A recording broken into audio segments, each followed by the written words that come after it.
오늘 하나님의 말씀은 신앙의 부모, 신앙의 자녀라는 말씀을 한 세 가지 정도의 그 신앙의 우리의 그 선진들을 보면서 오늘 말씀을 한번 정리해 보도록 하겠습니다. 오늘 그 본문 에베소서 6장 1절로 4절 말씀 너무나 우리들이 잘 아는 말씀이고 또 우리에게 기억되는 말씀이고 또 오늘 어버이 주일날 읽은 이 교동문 98문이 성경에 나와 있는 부모님을 공경하라 또 부모님의 그 교훈의 훈계. 근데 성경에서 부모님의 훈계와 교훈은 하나님 신앙의 훈계와 교육입니다. 이렇게 되는 거예요.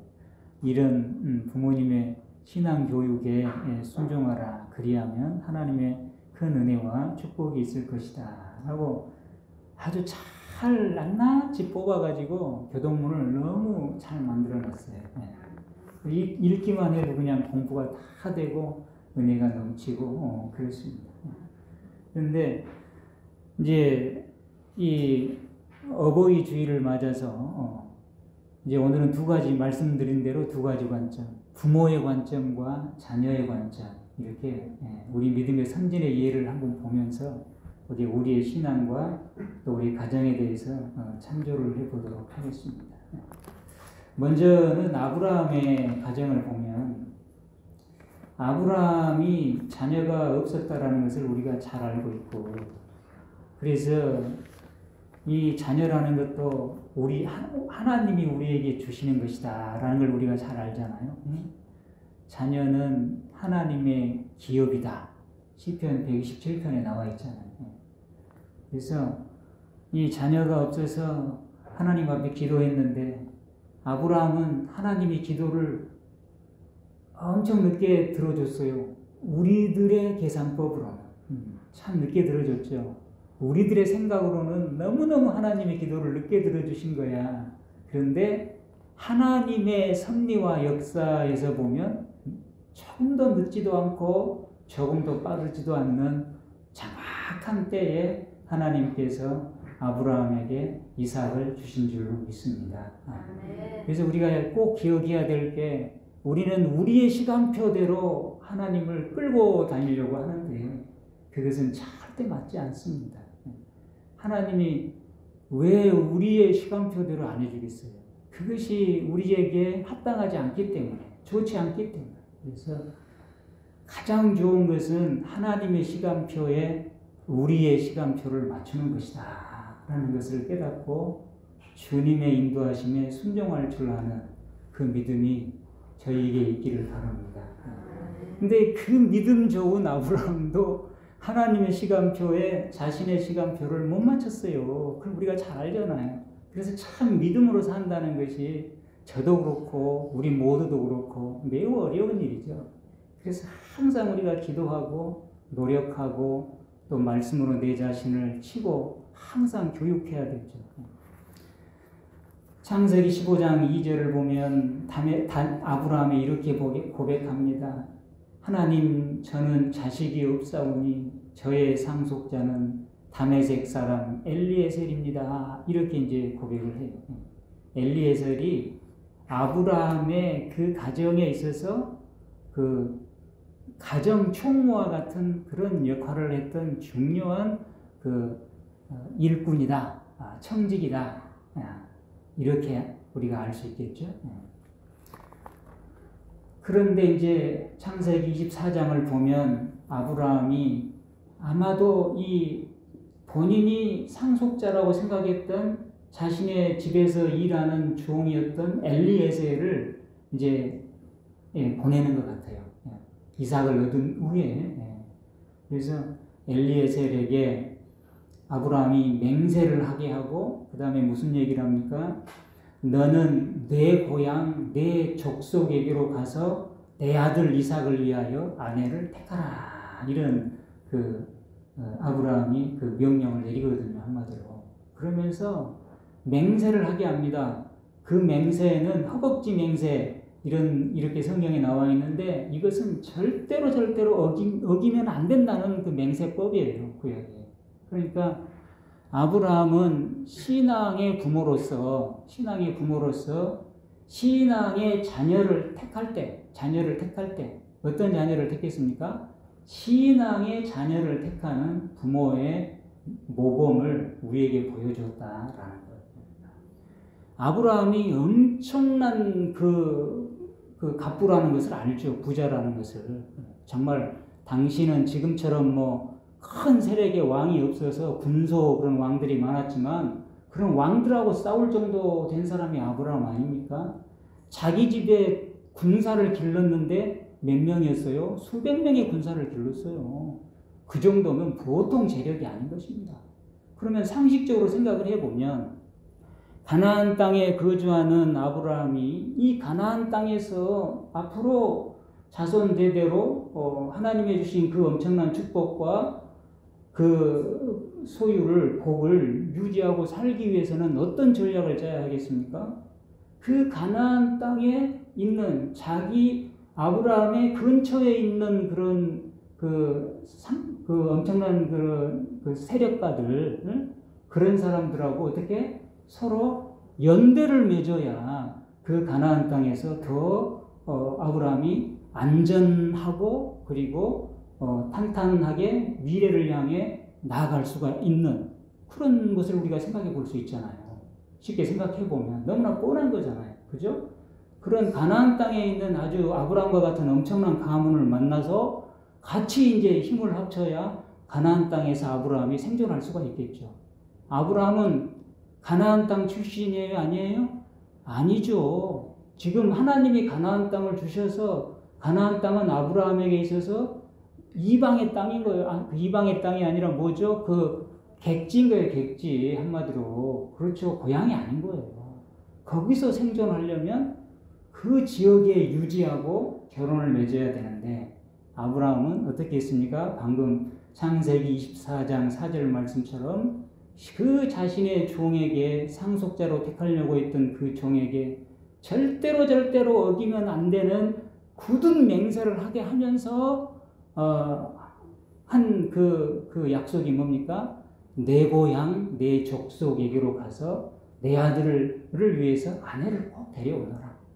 그러니까 뭐죠? 한마디로 말하면 내가 맞아들일 우리 며느리, 내 며느리도 자식 아닙니까? 그죠? 내 자식은 누구를 택하겠다는 거예요? 신앙의 자녀를 택하겠다라는 것이.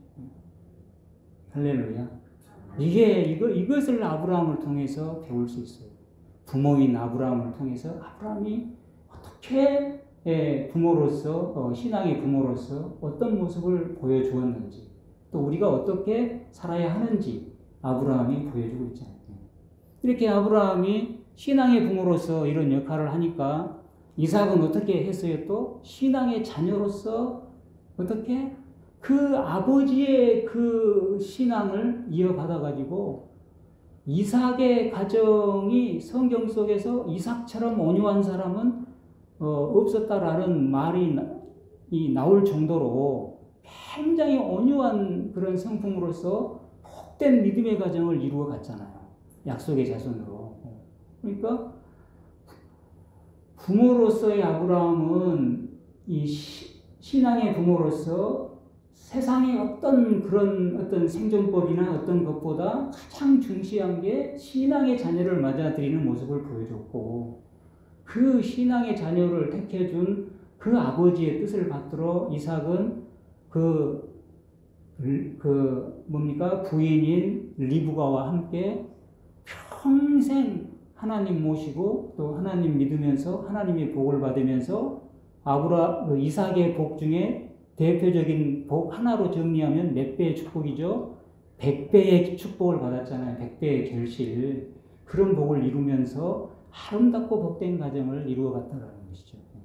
그래서 성경에서 가장 화목한 가정을 찾으라면 아마 이삭의 가정도 들어가지 않을까 싶어요. 내용은 성경에 나와 있지 않지만 이삭의 성품과 또 이것을 보면 그리했을 것 같아요.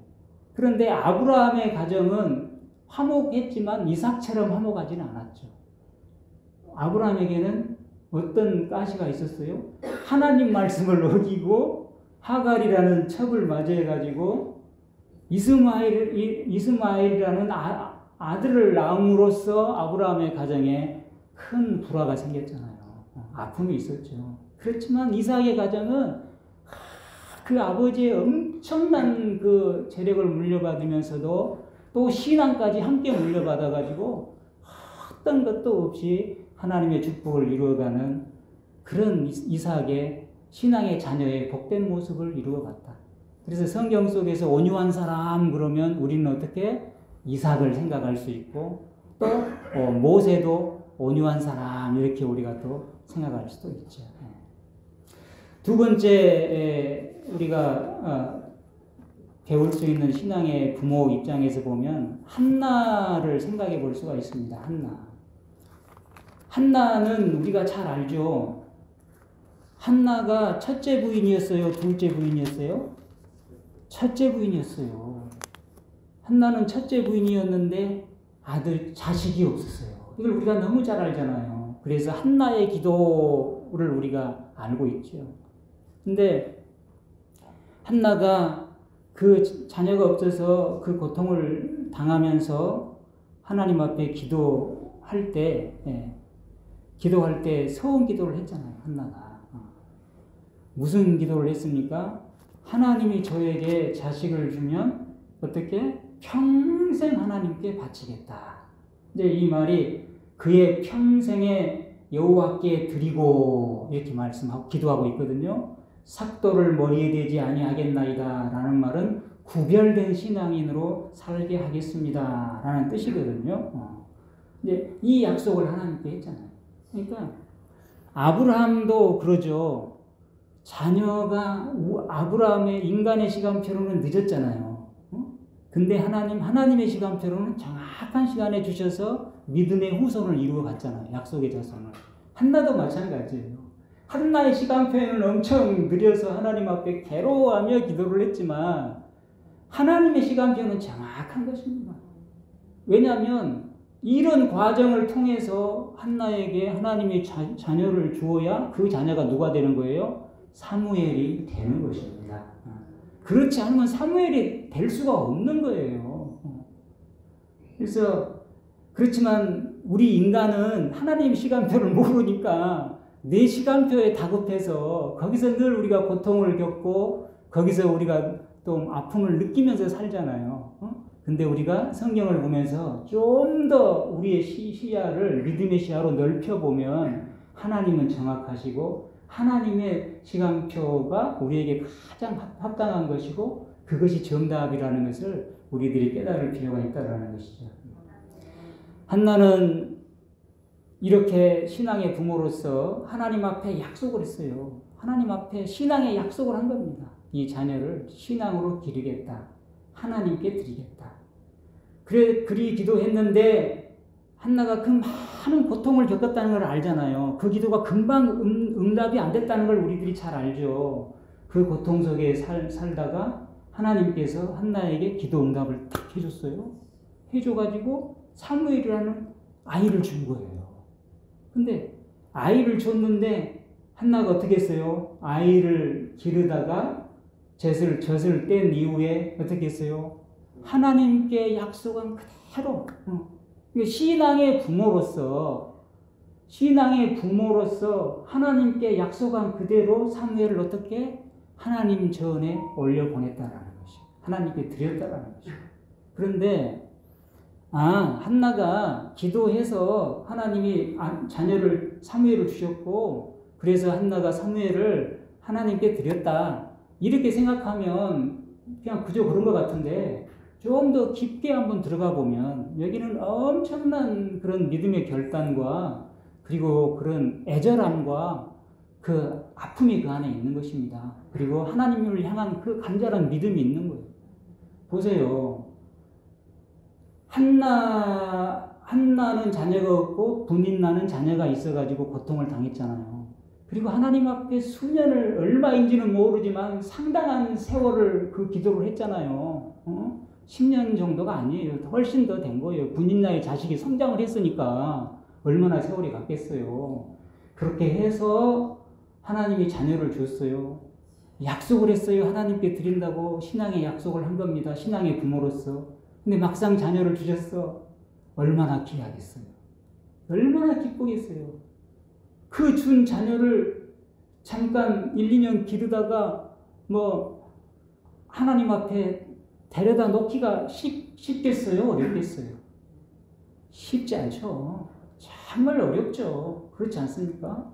많은 자녀가 있어서 그 자녀를 많은 자녀가 있다고 해도 그 자녀를 많은 자녀가 있는 중에 그 자녀를 장성하게 키웠다 하더라도 하나님 앞에 갖다 데려다 놓기가 쉽지가 않은데 그 정말 없어가지고 그 간절함 속에서 기도하면서 하나님이 주신 그 자녀를 내가 비록 하나님께 신앙의 약속을 하기는 했지만 했다고 하더라도 이 얘를 이제 젖대고 이제 아장아장 걸어 다닐만 할 때 하나님 앞에 가서 데려놓고 온다는 것이 그 부모의 그 어머니의 심정으로 이게 과연 쉽겠냐 이 말입니다.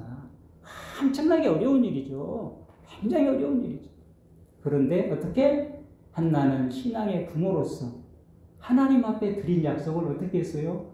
그대로 순종한 줄로 믿습니다. 그대로 지켰어요. 그대로. 그러니까 신앙의 부모의 역할을 배우는 거예요. 우리도 신앙의 부모로서 아브라함을 통해서 배우는 것이 있고 또 한나를 통해서 배우는 것이 있어요. 그렇게 신앙의 부모로서 하나님 앞에 신앙의 약속을 지켰을 때 그 사무엘이 어떻게 됐습니까? 거기서 잘 자라가지고 하나님의 정말 놀라운 하나님의 그 일꾼으로 주의 종으로 쓰임을 받았잖아요. 이런 역사가 일어났잖아요. 그러니까 신앙의 부모가 합당한 신앙의 역할을 했을 때 그 자녀도 어떻게 되는 거예요? 합당한 신앙의 자녀로서 하나님 앞에 영광 돌리는 그런 놀라운 역사가 일어나더라라는 거예요. 보세요. 우리가 그 주의 종의 자녀들이 다 잘 자란 거 아닙니다.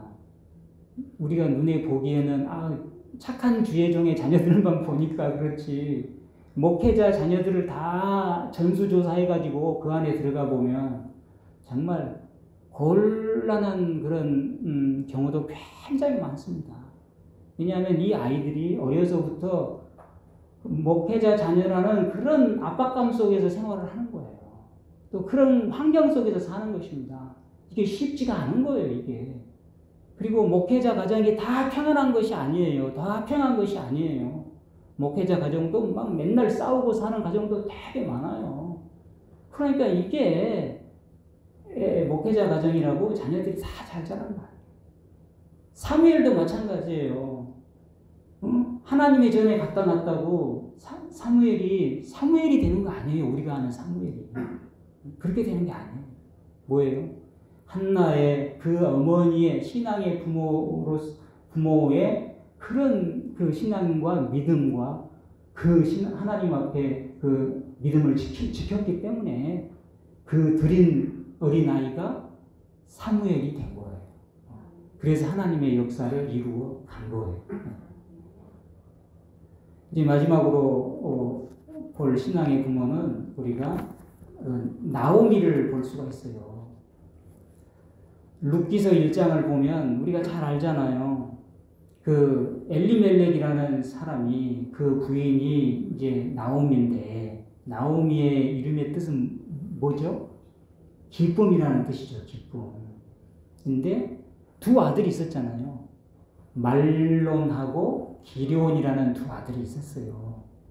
그런데 이제 이분들이 이 베들레헴 사람들인데 흉년이 들어가지고 살기가 어려우니까 모압이라는 요단강을 건너서 모압이라는 이방 땅에 가서 살았다는 내용을 우리가 잘 알죠.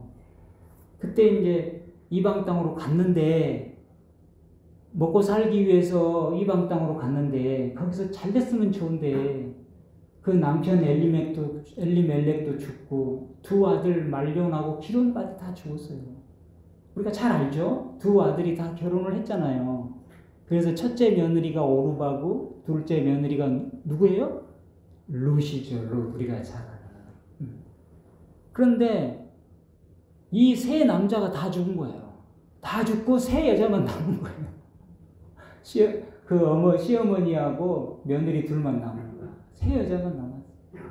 그러니까 정말 우리가 상상만 해봐도 정말 이 그림이 정말 어떤 그림이에요. 정말 상상하기 힘든 그런 지금 가정의 그림을 그리고 있잖아요. 지금 거기서 룻기서 1장 6절 보면 이제 나오미가 이제 가나안 땅 베들레헴에 이제 흉년이 끝나고 풍년이 들었다 하는 소식을 듣고 두 며느리와 함께 이제 가나안 땅 베들레헴으로 돌아오려고 길을 떠났어요.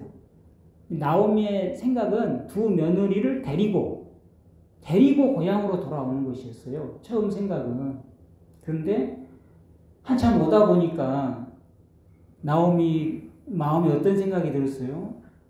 남편도 없는 두 며느리를 데리고 내 고향으로 데리고 오는 그런 격이잖아요. 며느리들의 고향을 떠나서.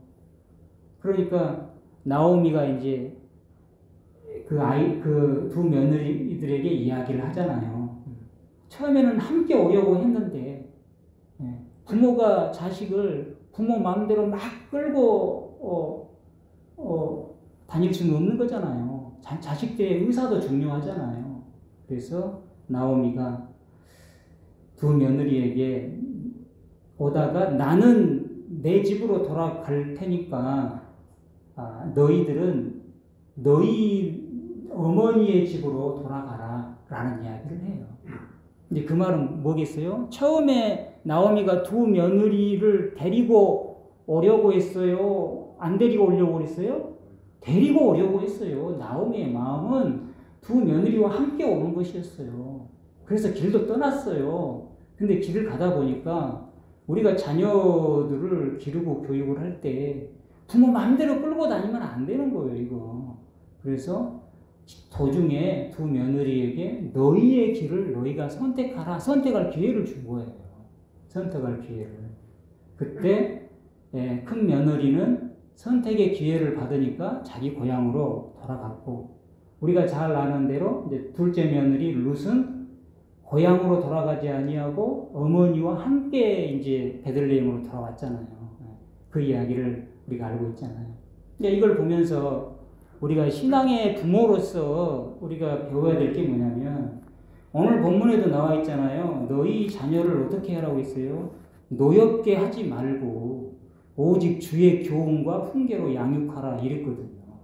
자녀들을 노엽게 하면 안 돼요, 부모가. 반드시 신앙의 원칙과 하나님 말씀으로 안에서 아이들을 교육하고 해야지, 자녀들을 합당한 이유가 없이 노엽게 하고 막 끌고 다니고 이러면 안 되는 거예요. 이러면 올바른 그 가정과 교육이 이루어질 수가 없어요.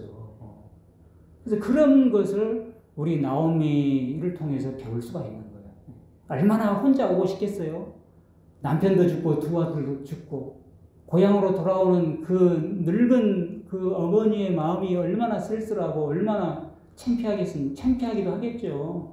그래서 베들레헴으로 돌아올 때 많은 사람들이 저기 나오미 온다고 했잖아요. 그때 나오미가 뭐라 그랬어요? 나를 나오미라고 하지 말고 뭐라고 불러라? 마라라 하라고 했잖아요. 나오미는 무슨 뜻? 기쁨이라는 뜻이에요. 저기 기쁨이 온다 우리 식으로 하면, 그러니까 나오미가 나를 기쁨이라고 부르지 말고 내 이름을 마라라고 하라. 마라는 쓰다, 아픔, 고통이라는 뜻이잖아요. 기쁨이 온다라고 하니까 나를 기쁨이라고 부르지 말고 나를 아픔이다, 고통이라고 불러라. 이런 이야기를 한 거예요. 그만큼 얼마나 혼자 오고 싶지 않았죠.